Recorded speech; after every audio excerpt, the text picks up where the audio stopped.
because forest fires burn up the forest, and that can't be good. But here's what happens if you don't let forest fires burn, is that, well, forests collect a lot of dry branches, right? Because tree branches die and wood falls on the forest floor and collects, and so the amount of flammable material keeps increasing with time. And that's not so bad if it's wet, but if the amount of flammable material is increasing and it gets really dry and then it burns, then you have a real problem.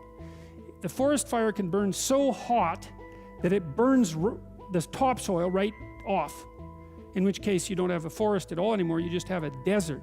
And lots of trees are evolved to withstand forest fires of a certain intensity, and some won't even release their seeds unless there's been a fire. And so a little bit of fire at the right time can stop everything from burning to the ground. And that's also a really useful insight, a metaphorical insight into the nature of sacrifice, right?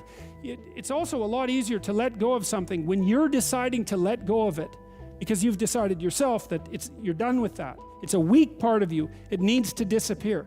You do that yourself, it's much better and much easier than it is if it's taken away from you forcibly, in which case you're very much likely to fight it.